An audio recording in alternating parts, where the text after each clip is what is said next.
गाजियाबाद है तो इसको गुड़गांव जैसा बनना चाहिए। नमस्कार, मैं अमित शर्मा, गाजियाबाद का बेटा। आज आपके सामने एक ऐसी बात लेकर आया हूं जिसे देखकर आप चौंक जाएंगे।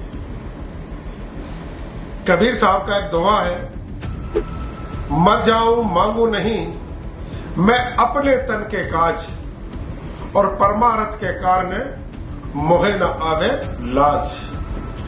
मैं सभी जनता से कहना चाहता हूं कि देव अतुल्य जनता को परमात्मा के बराबर माना गया है, और इसको अगर कोई धोखा देता है तो परमात्मा को धोखा देने के बराबर है।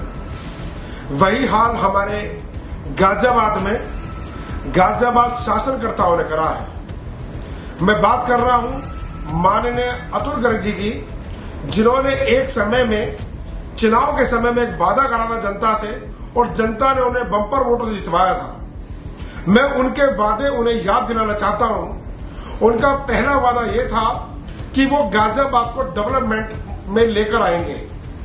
दूसरा उनका वादा था कि गुड़गांव बनाएंगे, कि गुड़गांव जो इंफ्रास्ट्रक्चर गाजियाबाद का होना चाहिए, जो कि आज तक इंफ्रास्ट्रक्चर के नाम पर आज तक नहीं पहुंच पाए। गुड़गांव की बराबरी क्या करेंगे, ये इन्होंने गाजियाबाद को गुड़ समझ लिया जिस पर मक्खी लग रही है। तीसरा उन्होंने कहा था इंडस्ट्रीज हम बहुत ज्यादा बढ़ाएंगे और इंडस्ट्री लेकर आएंगे, और बच्चों के लिए आधुनिक युग के हिसाब से शिक्षा, स्वास्थ्य और खेल जगत में वो उनका आगे बढ़ाने के लिए अग्रसर करेंगे। लेकिन क्या उन्होंने करा है, मैं जनता से पूछना चाहता हूं। हम लोग चुनते एक प्रतिनिधि को, और प्रतिनिधि शासनकर्ता बनकर अपना समय निकालकर चला जाता है। दूसरी बात मैं ये बताना चाहता हूं, माननीय अतुल गर्ग जी ने एक वादा करा था जनता से कि वो गाजियाबाद को 1-1.5 करोड़ की निधि से काम नहीं चलेगा। वो गाजियाबाद के लिए 2000 करोड़ से लेके 5000 करोड़ रुपए लेकर आएंगे, एनसीआर से लोन भी ले लेंगे। तो मैं उनसे पूछना चाहता हूं कि अगर वो लोन आप उस टाइम नहीं लेकर आ सके, अब तो आप सांसद बन गए, अब गाजियाबाद के लिए क्यों नहीं लेके आते? लाइए ना लोन, गाजियाबाद को आप प्रगति पे लगाइए तो सही।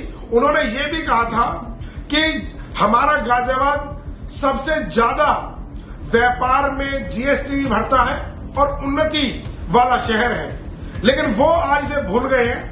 वो अपनी एक धुन में लगे हुए हैं, और जनता से ये भी सुनने को मिलता है माननीय अतुल गर्ग जी ने जो उन्हें विधायक निधि मिली है वो पूरी उसे भी खर्च नहीं कर पाए।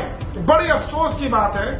क्या वो जब सरकार कोई पैसा देती है विधायकों को उनकी निधि में, तो क्या वो उसे यूज भी नहीं कर पाते? क्या हमारे गाजियाबाद कोई समस्या ही नहीं है उनके लिए? क्या वो एक नंबर ऑफ पॉइंट बनाते हैं अपनी सरकार में कि पैसा ना खर्च करके कि सब कुछ वेल है गाजियाबाद में?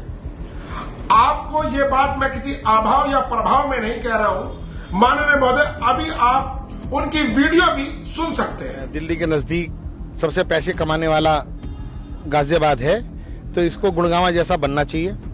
इसके अंदर जो इंफ्रास्ट्रक्चर है वो शानदार होना चाहिए। यहाँ पर एक दफे फिर इंडस्ट्री आनी चाहिए। यहाँ के जितने भी बच्चे हैं, युवा हैं, उन्हें एक क्लास इंफ्रास्ट्रक्चर खेलने का, कूदने का, पढ़ने का मिलना चाहिए। देखिए बहुत आसान है, नेशनल कैपिटल रीजन का एक आप पार्ट है गाजियाबाद। दिल्ली के अंदर जो एक्ट बना है लोकसभा से, उसके अंदर यह साफ साफ डिफाइंड है कि दिल्ली जैसी सुविधाएं इस गाजियाबाद में होनी चाहिए।